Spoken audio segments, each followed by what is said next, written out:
Good morning, Baroness Hooper. Good morning. Let me explain the arrangements for today.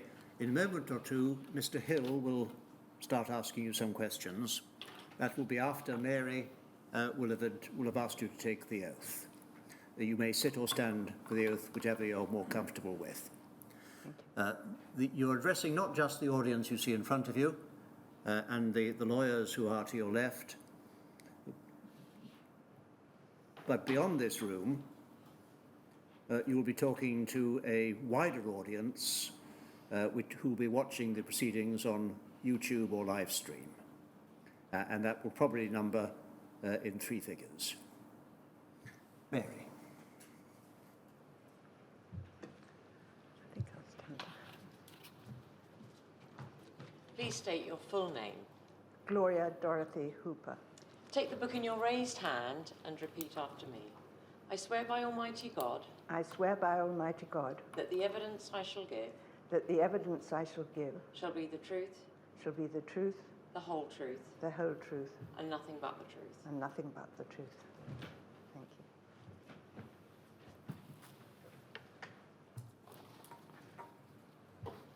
you. Lady Hooper, may I start by asking you a few questions about your career, both before you entered the Department of Health and then during your time in the Department of Health?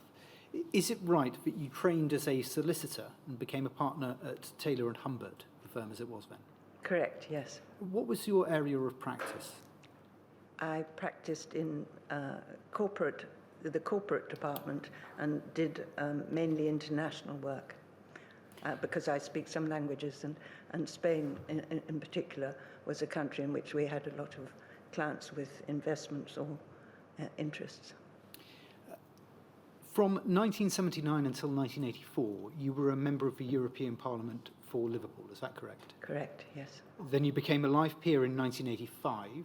You spent time as a whip in the House of Lords, then as a junior minister in the Department of Education and Science, then the Department of Energy, and on or around the 17th of October 1989, you were appointed as Parliamentary Under Secretary of State of the Department of Health. Is that right? Correct. The structure of the Department of Health is something that we've heard some evidence about, and it's right, there was the Secretary of State at the top of the pyramid, and the Minister of State for Health, and then at the time of your appointment, 2 Parliamentary Under Secretaries of State, 1 in the Commons and 1 in the Lords. Is that correct? Yes. You remained in that post until the general election of the 9th of April 1992, and then from 1993 until 2018, so for some 25 years, you were a Deputy Speaker of the House of Lords. Correct. So that everybody has their bearings, your Secretary of State was initially Kenneth Clarke, Yes. and then from November 1990, William Waldegrave. Yes, correct. You left office, or you left the Department of Health at the same time as Mr. Waldegrave left the Department of Health following the election. Yes, because he moved to another department, I think. Yes. Your Ministers of State, initially David Mellor, Yeah. but then within a couple of weeks of your appointment, Virginia Bottomley was appointed Correct. as Minister of State. Your predecessor in the Lords appears to have been Lord Trafford, who was Minister of State for Health in the House of Lords. He was appointed on the 25th of July 1989, but sadly he died on the 16th of September 1989. Yeah. Should we understand that your appointment as Parliamentary Under Secretary of State was as a replacement for Lord Trafford, who had been Minister of State? Well, we only have one minister for each department in the House of Lords. We tend to refer to a Lord's Minister rather than Minister of State or Parliamentary Under Secretary of State, because the Lord's Minister, whatever the level, has to respond to all issues that arise under the health heading, if it's the Department for Health or whichever department it may be. But certainly Lord Trafford was a very distinguished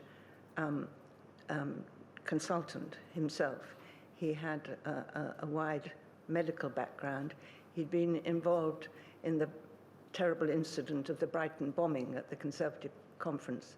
He'd also been an MP, and he was considered an ideal person and of a Minister of State ranking. And when I was asked to take over after his untimely death, I'm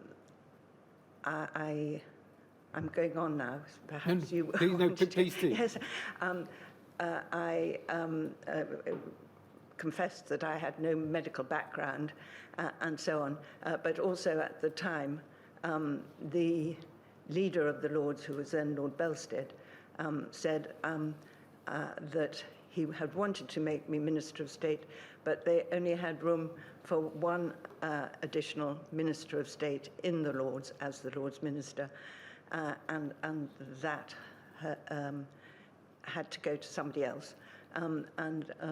Was I all right carrying on as a parliamentary undersecretary? I mean, it's all to do with pay, actually. And so I obviously, there was an emergency situation because Lord Trafford, who would have been a very distinguished minister and very on top of the job, developed pancreatic cancer very rapidly and died so suddenly and unexpectedly. And there was an emergency because apart from the general departmental duties, there was this National Health Service and Community Care Bill, the so-called Reform Bill, which needed handling. We'll come back to that bill in a second, but I just want to check, does that mean that there was no Minister for Health in the Lords between September and October 1989? Yes. Do you know why it was that that period of time was required to make your appointment? Well, not really, because I think the October date might have been my official appointment, but I was certainly asked to do it within a week or two. But we were in recess at the time, so yes, I'm not sure about that. So the inquiry shouldn't take any significance to the fact that your formal appointment doesn't come until October. That might just be because of the parliamentary timetable. There was no gap. Yes. I mean, in terms of performing in the House of Lords, there was no requirement. And finally, on this point, other than the fact of your own remuneration, was there any significance to the fact that you were a parliamentary undersecretary rather than a Minister of State? Did that affect your work or the clout that you had within the department? I think it certainly affected the parliamentary undersecretary of states who were were MPs, because there was the ranking that you described, and Secretary of State, Minister of State, and parliamentary undersecretary of state came last. But in a sense, because the Lord's Minister having to cover everything, we were in a slightly different category.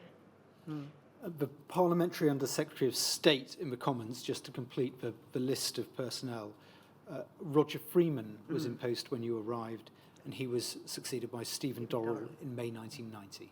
Yes, correct. Just to finish on your career, after leaving the Department of Health, among the many other things you did, you became a non-executive director of SmithKline Beecham. Does that role affect in any way the evidence that you're able to give to this inquiry today? I don't think so, because SmithKline Beecham didn't deal in blood products. Is there any other reason, other than limitations of memory, as to why you would not be able to give full and frank evidence to this inquiry? No, but it is limitations of memory. It is a long time since I was in the department. And it's been quite a difficult exercise, trying to refresh my memory. I will come back to some specific issues, and we'll talk then about how much you can recall and how much you can put yourself back into the the thinking that you had at the time. But before I do that, I'd like to ask just a few structural questions about the role of the Parliamentary Under-Secretary of State and the wider structures within the Department of Health. Yes. Are you able to say why it was that you were chosen to succeed Lord Trafford as the Lord's Minister in the Department of Health? What was expected of you with that appointment? Well, when I was asked to replace him, I did say that I had no health background.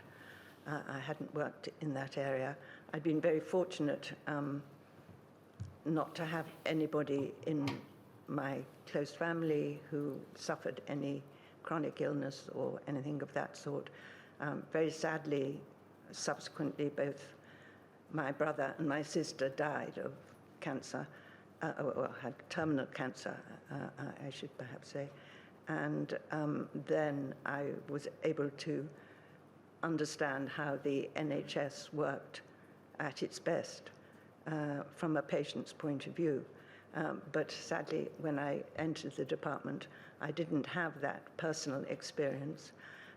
But I was assured by the leader of the House of Lords and the Chief Whip, who were talking to me about it at that time, that the fact that I had dealt with two major pieces of legislation in other departments, because my first appointment as a minister was to the Department for Education, and so I took the 1988 Education Bill through the House of Lords, which was a large and controversial bill, and indeed there's a great deal of academic expertise in the House of Lords. And then I was asked to go to the Department for Energy and to take the electricity privatization bill through the House of Lords.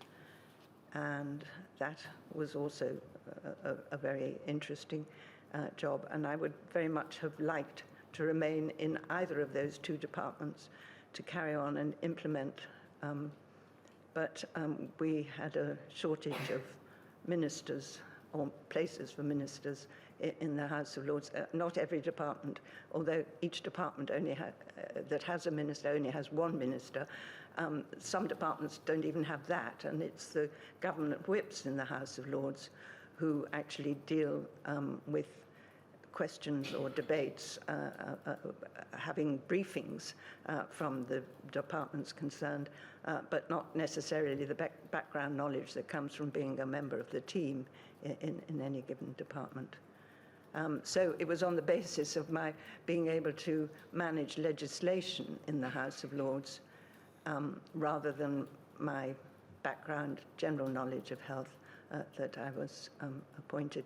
And they did say at the time they'd looked at other potential people, like, I mean, we did have a lot of medical experts in the House of Lords, and at that stage, I can only think of now Lord McCall, who was on the government benches, but Lord Walton was on the cross benches, Lord Pitt of Hampstead, and others were on other sides of the House. So there was a choice, but it was a fairly limited choice in any event. And in the end, they decided that the legislation factor weighed more heavily at that moment.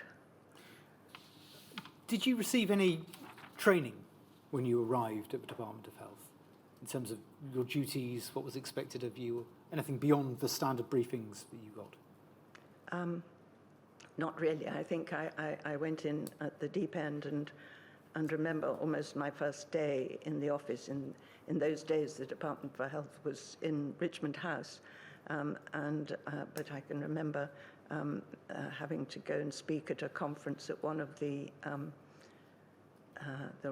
Royal Colleges. I think it was the Royal College of Physicians, which was hosted by Lord Jellicoe, who was again another medical or scientifically qualified person, and his interests lay mainly in research. at the time.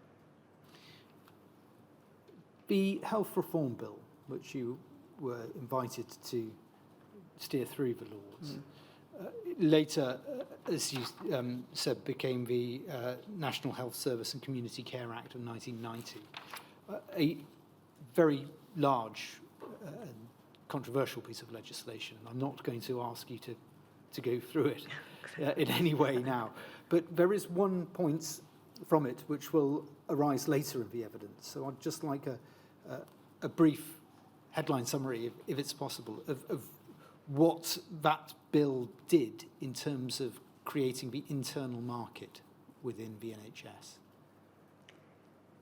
Yes, well, there had been a great deal of debate and discussion about the way the National Health Service was being managed in academic circles as well as in political circles and indeed in medical circles.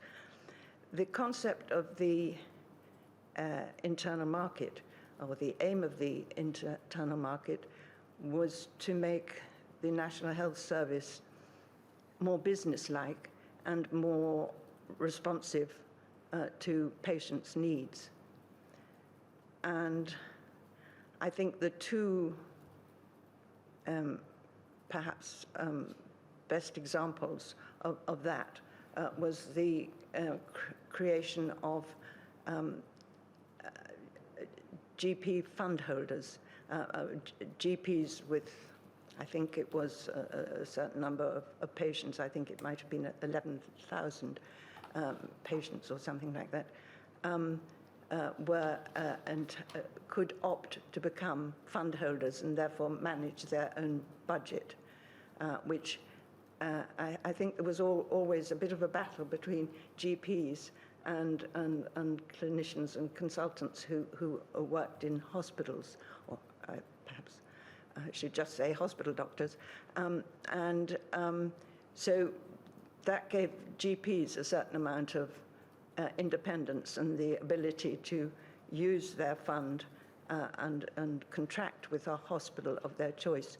At the same time, hospitals were permitted and encouraged to become hospital trusts, again, giving them more independence.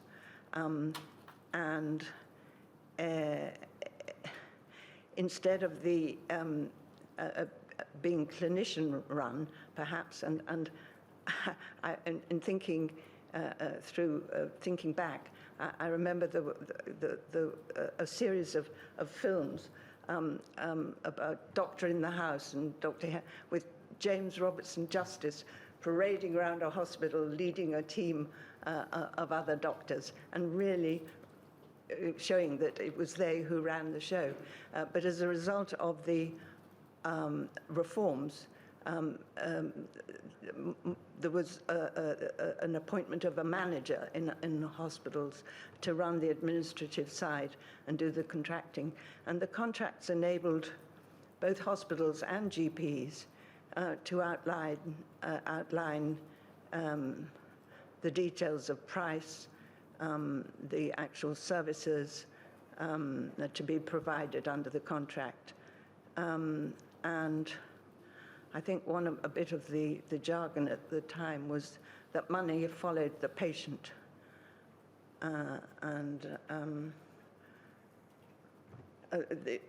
The intention and I think the effect was to create a more responsive and cost-effective system. Thank you. We'll come back to that briefly later. The Act, as I say, was very large, 67 sections and 10 schedules by my count. How much of your time did it take up working on the Act and getting that through Parliament? Well, a considerable amount of time. But I'm trying to remember, I think it came through the House of Lords in the early part of 1990, because it goes through the House of Commons first, obviously. And so both in terms of preparation and in terms of time, because all bills have to go through, well, first reading is not a lengthy process, but go through the second reading debate, the committee stage, and the report stage, and then a third reading to wrap things up. And that happens over a period of, I think, for a huge bill like that, it was over a period of 5 to 6 weeks, probably. I don't remember precisely, but that's the norm. Royal assent appears to have been given on the 29th of June 1990. Once that happened, were you finished with the bill, or did you have a role in implementation of that bill? Well, I basically, there were 2 other bills that I had to deal with as well, the Human Fertilisation and Embryology Bill and the Food Safety Bill. So I don't remember, I haven't checked on the actual timing of when those came up. But it was a major legislative programme which probably absorbed more than half of my time as they were going through. And so, yes, I had to fit in other departmental responsibilities around that. If I may take those relatively briefly, those responsibilities would have included responding to correspondence from parliamentarians and from members of the public, responding in debates in the House of Lords, answering questions in the House of Lords, and dealing with the day-to-day submissions that you were receiving from within the department. Is that a fair summary? Yes, yes. And there was a huge amount of correspondence generated by the National Health Service, to use the shorthand, reform bill, and any letters that came from MPs or peers had to be signed by a minister. And certainly I was expected to sign all the letters that came either from or via a peer, and similarly, because of the extent of the correspondence, we were all busily signing letters that came via, usually generated by constituency interests and constituents. And so, yes, letters which went straight to the Department for Health could be signed by officials in the Department for Health. But yes, there were quite a lot of red boxes full of letters to sign, always, many of them standard form, but nevertheless had to be done. Just picking up on what you've just said there, is there a degree of a hierarchy or a protocol that if somebody writes, a member of the public writes to the department, then that can be, the letter can go back from an official within the department. But if an MP writes to the department, then it must be a minister who responds on the issue. Is that correct? Yes. The letters that you sent back, were they generally drafted by civil servants? What involvement did you have in the contents of those letters? Well, they were, yes, certainly drafted by civil servants, and it was laborious. Again, because there was a campaign at the time, there were quite a few standard form letters that came through, which therefore could have standard form responses. But I know that in reading the letters that came in, sometimes the standard form response was not adequate. And I would always try to draw that to the attention of officials and get a redraft to respond precisely, or more precisely, to the... Lady Bottomley gave evidence on Tuesday of just the sheer weight of work and taking home 11 boxes at the weekend. Does that ring true with your memory as well? Absolutely, yes. Those boxes would be full of different papers on a variety of topics, all of which you had to consider, sign off on, and if necessary, take decisions upon as well. Yes, and the the private office system is such that you relied very much on your principal private secretary to ensure that you saw all the documents that you needed to see, and in other cases, if documents came around for information, the principal private secretary would sometimes sift through them to make sure that I needed to, or I mean, it applies, I think, to all the ministers who have needed to see. So, yes, so the boxes would be probably 1 or 2 full of general papers of departmental business and 3 or 4 of letters to sign. In the boxes which contain the general departmental business, the inquiry has heard that there would be submissions which were provided for information only. And then there would be also submissions that were provided requesting an action or a decision from the relevant minister. Is it fair to say that the papers that required an action or a decision were more likely to, A, be brought to your attention, and B, to command your attention when going through the box? Oh, yes, yes, I think they'd be put on top, as I recollect. Physically, one of the first Yes, documents in the yes, box, so yes. that you would know that it was important. Yes, And documents which weren't considered so pressing would be lower down the box. correct. And you would work through the box overnight, over the weekends, and then back the next day into the office for whatever the day threw at you. You mentioned the private office. You said in your statement that you had around 5 staff. And I'd just like to bring up a document which I think may help people to understand how the office was structured. It's WITN 7005002.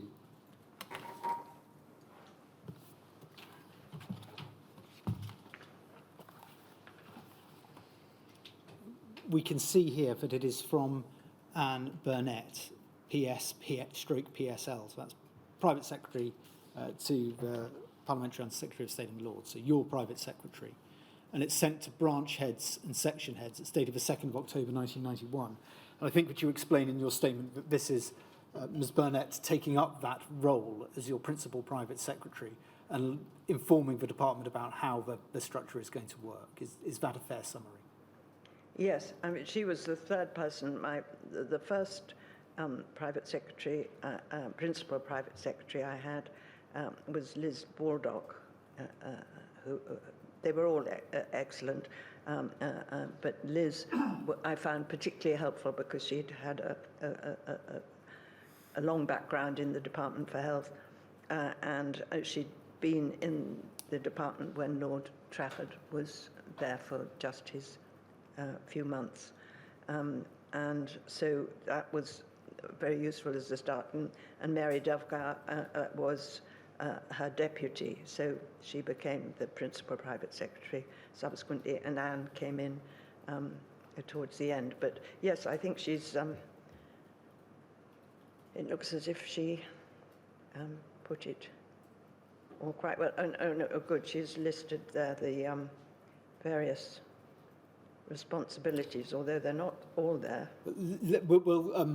I'll just take you to paragraph 2 first, if I may, and then we'll look at the responsibilities.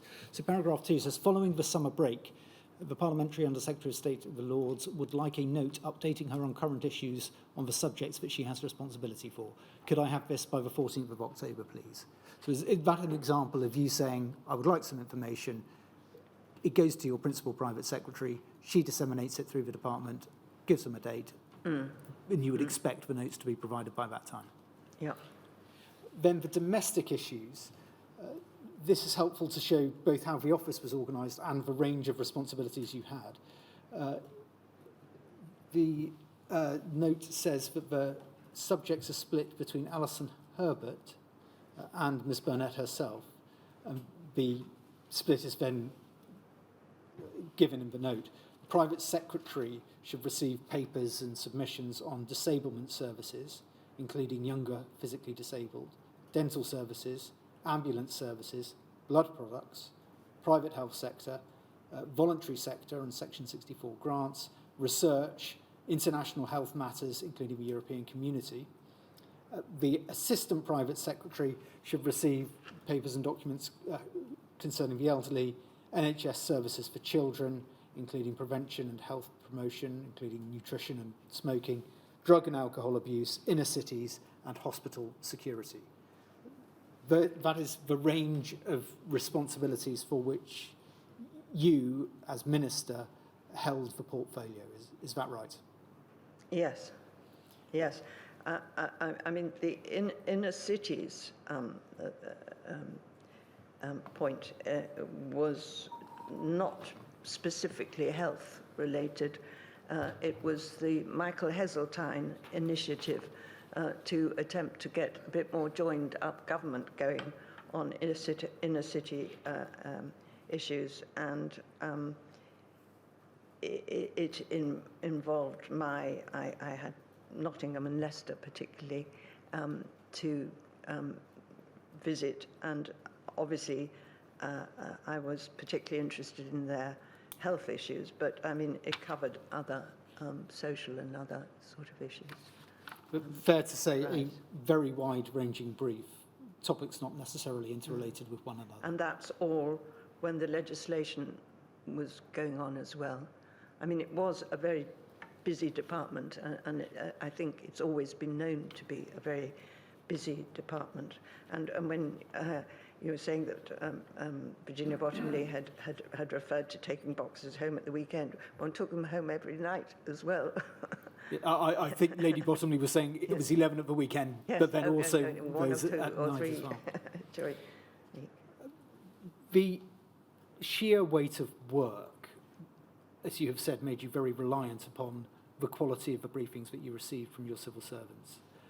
Is there a risk in that you would then absorb the ideas, the biases, the prejudices? I use those words in non-judgmental ways. We all have biases and prejudices. Was there a danger that the civil service view would be the one that was presented to you day after day after day in relentless amounts of work? I don't see that as having been a danger. As you got to know the officials, and having been in two other departments before, I mean, half the battle in joining a new department was actually sussing out, as it were, which officials you felt you could rely on particularly. But we also had in the Department for Health the added factor of having a chief medical officer and his department. So there were the sort of straight civil servants, officials for all issues in the Department for Health. You had the medical experts, and then, of course, with the National Health Service Executive, the actual running of the National Health Service, which also, I mean, that was another thing that happened at the time. There was the move of the National Health Service Executive to Leeds, which was, again, very controversial, but in an effort to decentralise a bit more of the running of the health, what it did was to, I think, add a lot of income for the railways, because ministers and and civil servants and National Health Service executive people were toing and froing between London and Leeds rather a lot. So I'm not sure about that. In terms of your experience of the civil servants that you worked with, let's stick first of all with your private office. How did they compare with those in other departments? And did you have any concerns about not receiving information that you felt you should have been receiving because too high a filter was being placed on it by your private office? I don't remember having felt that. No, and I don't think I particularly noticed that there were undue delays or anything which maybe should have been followed up. I mean, it may have happened, but I don't remember that. No, I was fortunate because I had a really good private office. Because in addition to the principal secretary and her deputy, there was a diary secretary and somebody else. My fault, I asked two questions there at one go. Going back to the first one, how did your experience of a civil servant, not just in your private office, but within the wider department as well, how did that compare between the different departments that you had been in? Between the different departments. Well,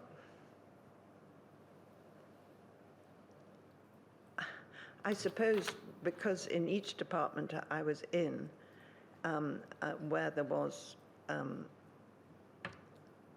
important role for the legislation that was going through, I was dealing very much with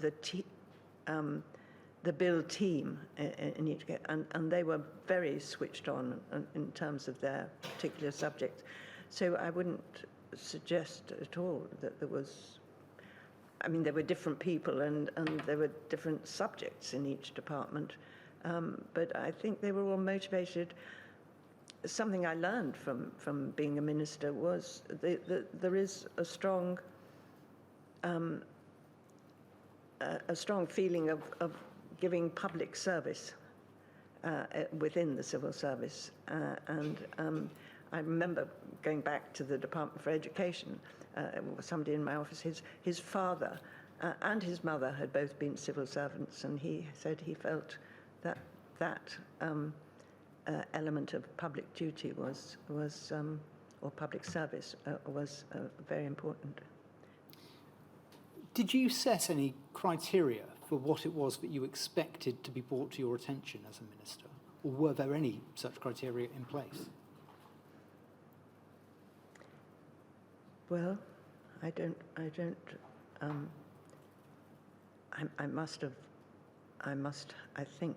have indicated what I particularly needed to see and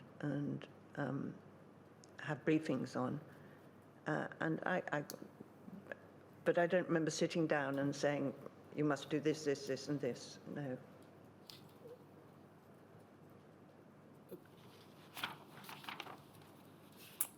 I have been asked to put to you a pretty simple question, but perhaps a pertinent one given the amount of work that you've described. Should the ministerial team of the House of Lords have been bigger?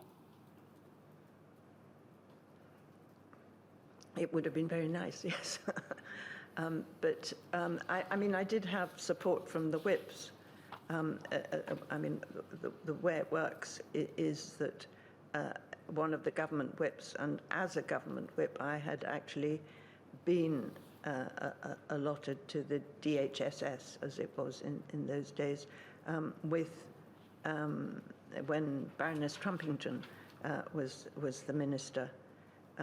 But that was, again, so I had been able to sit in on some of the meetings there, and so in that sense I had a little bit of a previous experience. I wasn't.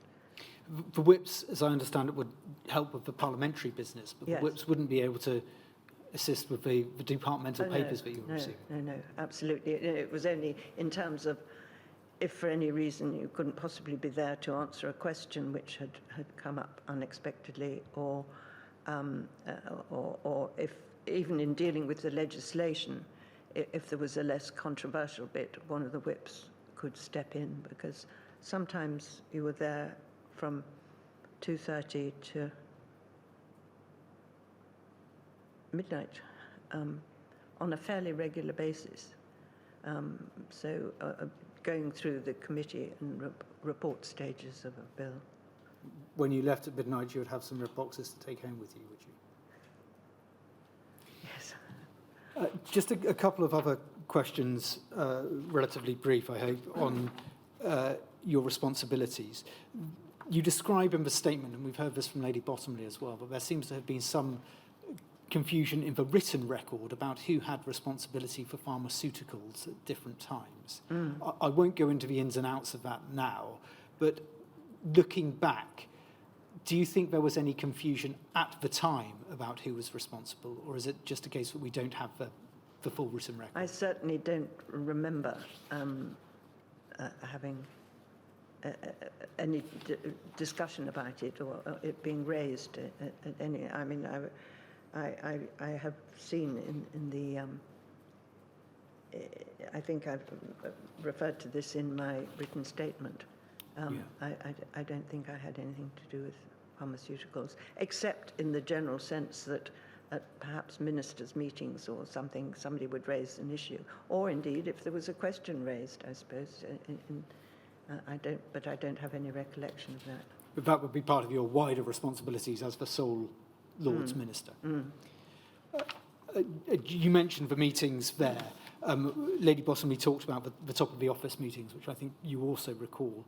You say in your statement that you don't think that minutes were taken at those meetings. Is that right? No, I mean, no. In none of the departments that I was in were minutes taken or records kept.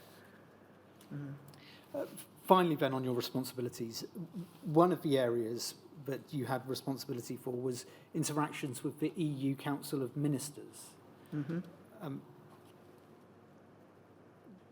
We have heard in the inquiry about recommendations coming from the Council of Europe in respect of blood products earlier in the piece, before you were in office. So I'm not going to ask you about the detail of those recommendations. But could you tell us something of your impression of the process by which those recommendations came to be made and how robust that process was from your experience? Well, in terms of the Council of Europe, their recommendations would have been seen, but there was no obligation to act on them. The Council of Europe being representative of much wider Europe than the, as it was then, EEC. The Council of Ministers meetings I attended were EEC ministers who were ministers of public health, and we dealt with public health issues. And one of the important ones, which came within my departmental responsibilities, which was why Kenneth Clarke, I think it was, asked me to go, apart from his reluctance to be involved in it, was the campaign against smoking, because it's hard to remember now, but that was the time when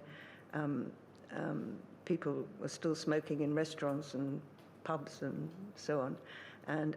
But this was an issue which applied throughout the European Union, and the regulations that came through as a result were applicable in all EU countries. Yes. So the European Union regulations were applicable in law. The Council of Europe would make recommendations that weren't binding. Now, Lord Clarke, when he gave evidence on the 27th of July 2021, the references page 181 and 182, and I know that your legal team were given prior notice of that reference. I'm not going to read everything he said, but if I may summarise it this way, he emphasised his respect for the body, the Council of Europe, and he said that they could be very useful sometimes. But he says the recommendations weren't binding. He said that it wasn't, and I quote him, a major international decision-making body. And he said also that the recommendations could be, and I quote him again, a bit fringe. How would you respond to that evidence?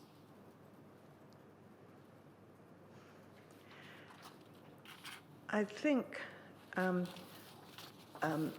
as I said before, the Council of Europe represents the wider Europe and is perhaps most famous because the Court of Human Rights in Strasbourg is part of the Council of Europe and not of the European Union.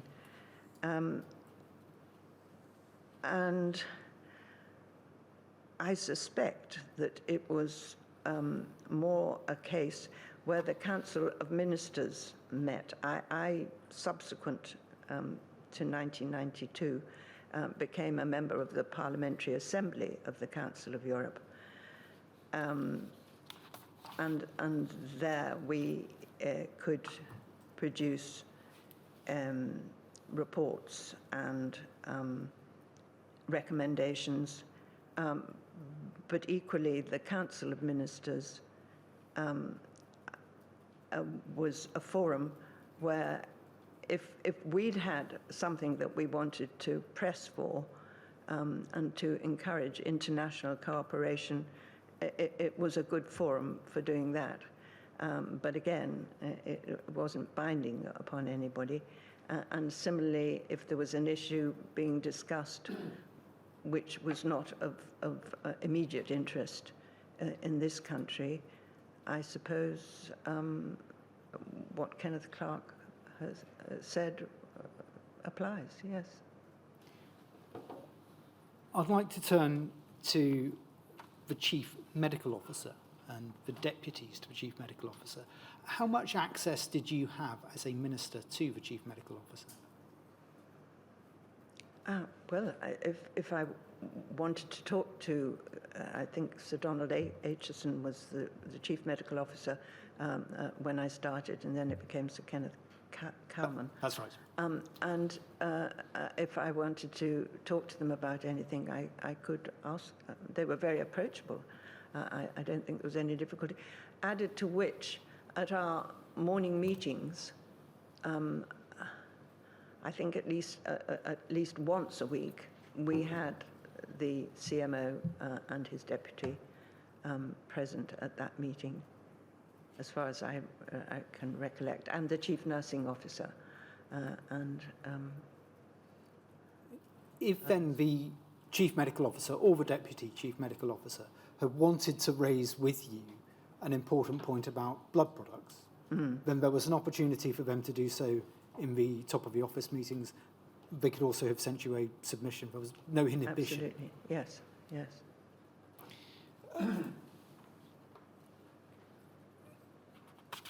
Turning to interaction with the Scottish office, the Northern Ireland office, and the Welsh office, you refer to this at paragraphs 9 and 10 of your statement. I won't bring it up, but what you said is that you personally don't specifically recall dealing with ministers from those departments in areas relating to blood products. Is that, taking account of the limitations of your memory, do you think that is likely to indicate that there wasn't a great deal of cooperation at ministerial level? Well, as I say, it is a long time ago, and I know a document has been provided which indicates that there was contact with the Welsh office, but I don't remember. Maybe other ministers were dealing with the territorial departments, but I didn't have contact with them that I can remember anyway. Is it fair to say then that it wasn't a major part of your role as Minister of Lords? Well, I mean, this was pre-devolution and everything, and on the whole, and I suppose as cabinet ministers, the Scottish office, and the Welsh office, were in the cabinet, so the Secretary of State would have regular contact with them at any rate. Just so that I put it on the record, and I won't ask that this is brought up, the documents which I think you may have been referring was DHSC 304369_031, which indicates a consultation taking place with the Welsh office about the National Blood Authority. And at paragraph 31.34 of your statement, again, I don't ask that this is put up, there is reference to consultation with the, as they were termed in the papers, the territorial offices. about changes to blood handling in 1991. So there does seem to have been an official, a level of discussion and consultation at the level of official civil servants, something that you may have been informed of, or certainly were informed of at some points, but weren't necessarily personally involved in. Is that a fair summary, do you think? Yes. Would you be able to tell me the page in my written statement that relates to that, please?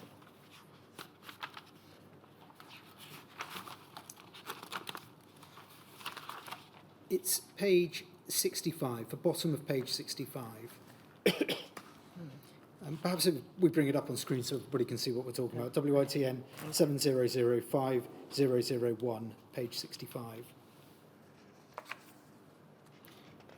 The very last paragraph, going over onto the next page, it says, I can see that on the 11th of April, Mr. Rutherford then provided the territorial officers with a copy of a draft document which was said to require my approval before it was issued.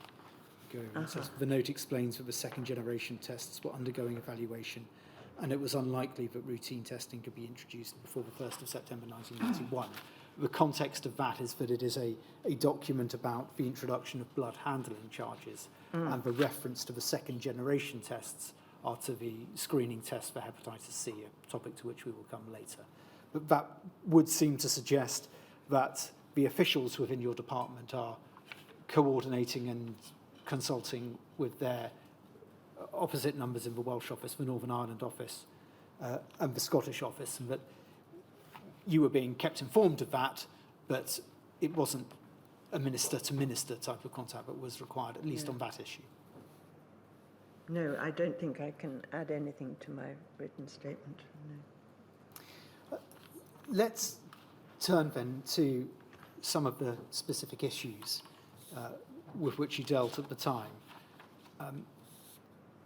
You say in your statement, paragraph 0.5 on page 4, that your recollection of events 30 plus years ago is now very limited. And it's also the case that the documentary record is not complete. Your legal team and we have done our best to provide you with the documents that we consider to be most relevant, but they're not comprehensive. You also say, paragraph 16.13, page 22 of your statement, that, and I quote, "It is now virtually impossible for me to recreate my thinking at the time unless revealed by the documents I have seen." That was said in the specific context of the reform of BPL and the establishment of a National Blood Authority. But am I right to read that across to other areas as well? I'm afraid so. Yes, I must say,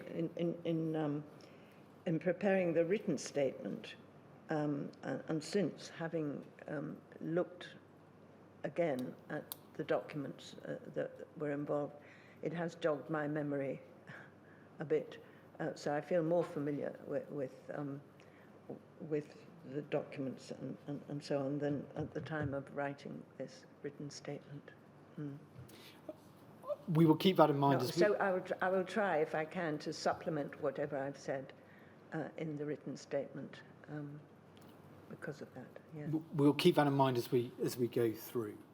I'm going to begin, and again, I think it will be a relatively brief section, on the increase in funding to the McFarlane Trust in November 1989.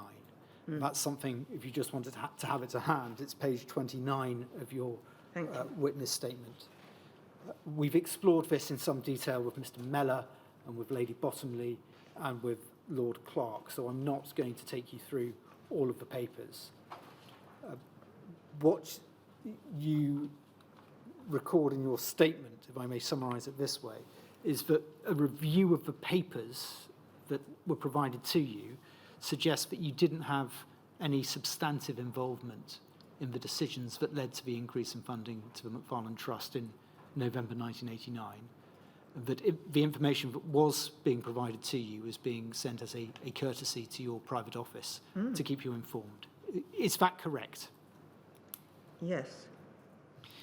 Do you find that surprising, given that you were the minister with responsibility for blood products?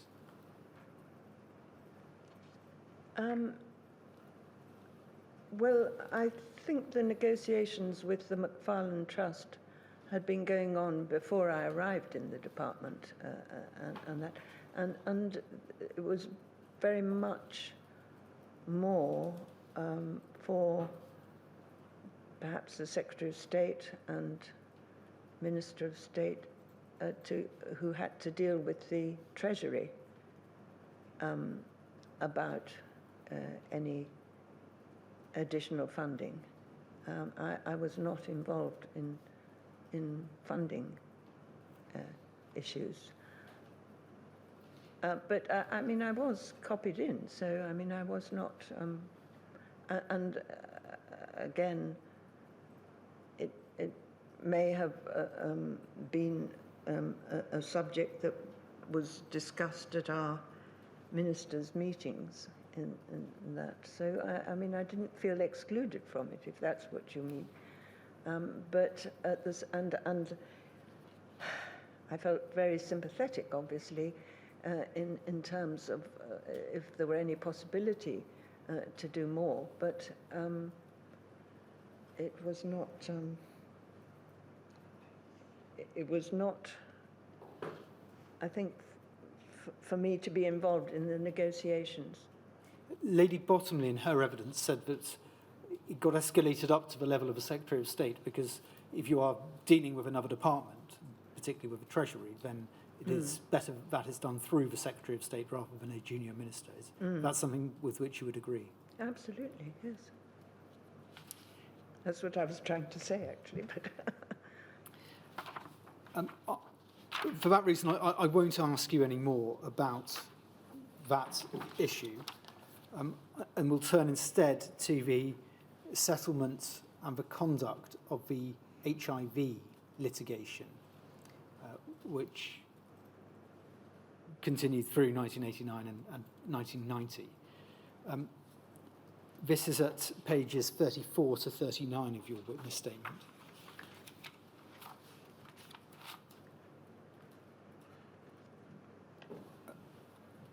Now, you say at paragraph 22.3 and 22.4 on page 35 that in June 1990, you were asked for and expressed a view that the limitation defence should not be pleaded in the HIV litigation.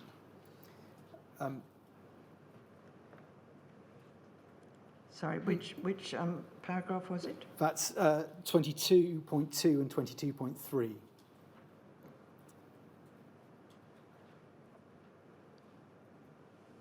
You said there that, or you said in your minute, I won't bring the papers up, but you didn't think that the limitation defence should be pleaded.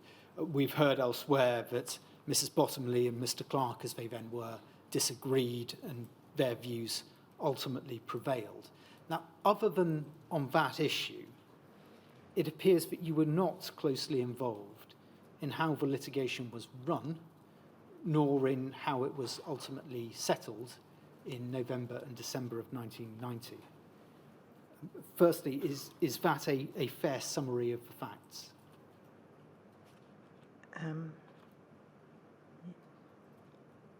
Yes, I wasn't closely involved in it. Again, do you find that strange, given both your ministerial responsibility for blood products and the fact that you were a trained lawyer, whereas both Mr. Waldegrave and Mrs. Bottomley were not? Mr. Clark obviously was.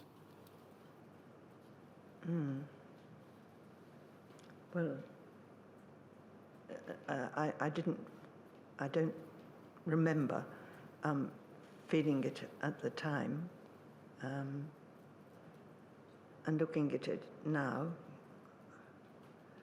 I can only assume I didn't think about it because there were so many other things happening at the same time. Looking back now, do you think you should have been more involved in the litigation? I find it hard to say,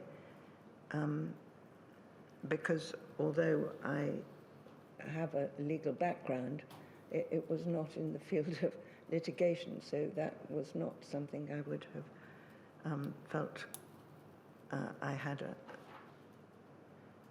better information than the other ministers.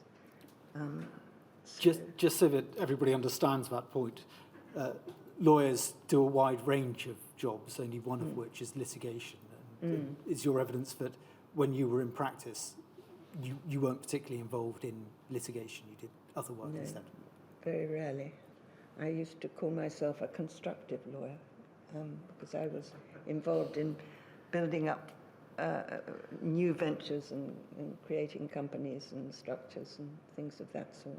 But you weren't involved in fighting trials and the tactics of fighting trials? No, and I don't think I'd have been very good at it, actually. Do you know if there was any reason why you were not more prominently involved in the HIV litigation? Any sense of people trying to keep you out of that area? No, I don't. I certainly don't have that recollection at all. No.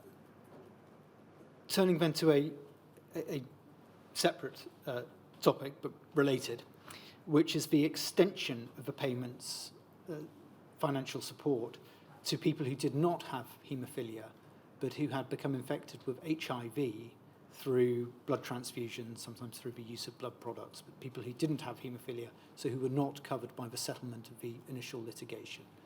That's the topic we're going to turn to now. It's at paragraphs 26 to 29 of your statement, pages 41 to 57.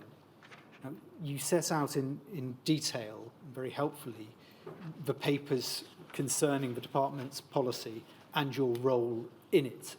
I'm not going to go through all of those papers, many of which we have seen, some of which no doubt we will come back to in due course with other witnesses. But as a general proposition, would you agree that from your witness statement and from the documents, again, it seems you had a fairly limited role in this area?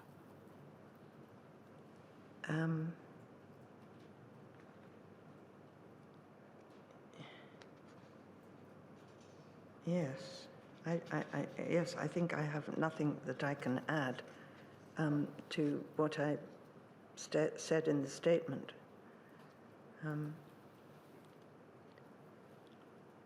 It seems from the statement that your principal role was to give voice to the department's policy, either in the House of Lords answering questions or in debates, or in correspondence with MPs, with the Haemophilia Society and with others. Is it right that when you were doing that, you were bound by the doctrine of collective responsibility? It wasn't your personal policy, it was the government's policy that you were setting out? Oh, absolutely. You, as a minister, if there is an agreed government line, that is, you are bound by it. I mean, your only alternative, if you disagree, I mean, obviously you can argue behind the scenes, but if you disagree, ultimately you have to resign. So certainly holding the line, and I mean, we did work as a team in the department, and most ministers do in all departments, but it's almost unthinkable to having agreed a line to deviate and cause embarrassment for your colleagues. Let's look at the numbers of people involved, and this, if you'll excuse me, is partly to deal with an issue which arose from Lady Bottomley's evidence, and we'll just see if we can try to shed some more light on that now. I don't expect you to be able to comment in detail on the figures that I'm about to put up. It's a question of putting them on the public record. If we could have on the screen, please, WITN 7005012.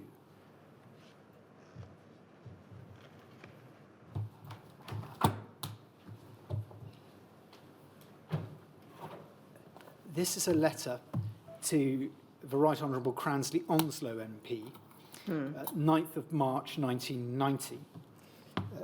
If we turn quickly to the second page of this document and the signature, we can see that it is signed by Kenneth Clarke, then the Secretary of State.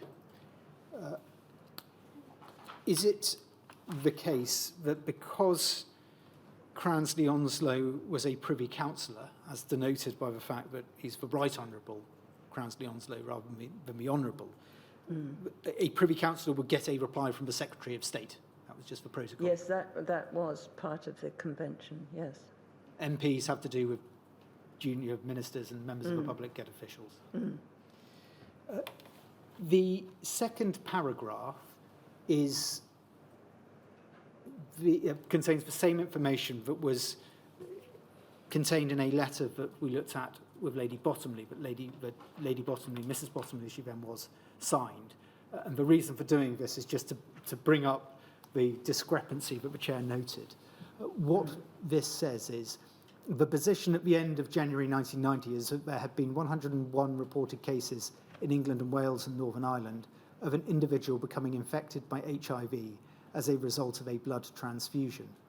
However, of those, only 17 were transfused in the UK, 35 were transfused abroad, and the place of transfusion for the remaining 49 is not known. There have been 18 reports from England and Wales and Northern Ireland of people developing AIDS following transfusion in the UK. Of course, 15 are known to have died. The point picked up by the chair was that in the first set of statistics, you have a reference to only 17 people being transfused in the UK. And then in the second set of statistics, you have a reference to 18 people who had been transfused in the UK developing AIDS. So there seems to be a discrepancy there in the numbers. I don't expect you to be able to comment on the discrepancy, but would you agree that does appear to be an oddity? Yes. It's even stranger now I look at it again than I had first thought, because the statement 4 lines down, only 17 were transfused in the UK. Now, the UK then, as now, contained England, Wales, Northern Ireland and Scotland. And then the second last sentence, 18 reports from England and Wales and Northern Ireland of people developing AIDS following transfusion in the UK, doesn't mention Scotland. Now, it does deal with the UK, so presumably there may be reports in England, Wales, Northern Ireland of people who have been transfused in Scotland. I think that's right. I think both of the sets of statistics refer, and I don't know why this is, only to England and Wales and Northern Ireland as the cohort of the patients, that the transfusion may have taken place in Scotland as well. If we could... It leaves aside the question of, if any, reports were in Scotland of people who stayed in Scotland and therefore didn't feature on the radar elsewhere, but that's beside, that's not really part of this letter. Or indeed, a report from Scotland of somebody who was transfused in England would not necessarily be captured by those statistics. Yes, well, I see that too, yes. If we could have... That's not a question of inconsistency, it's just a question of the statistics. If we could have on screen, please, BNOR 400359, first of all, page 1. Could we have this on a split screen so we keep the letter on the left-hand side and then bring up this new document on the right-hand side? And this is a debate in the House of Commons on blood transfusion and HIV infection from the 6th of March 1990. And I'm going to turn to electronic page 3 of that debate.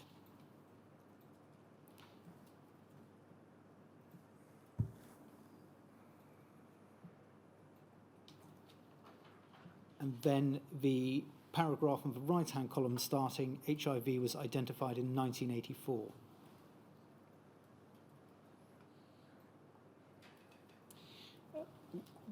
This is Roger Freeman, your equivalent figure in the House of Commons, speaking.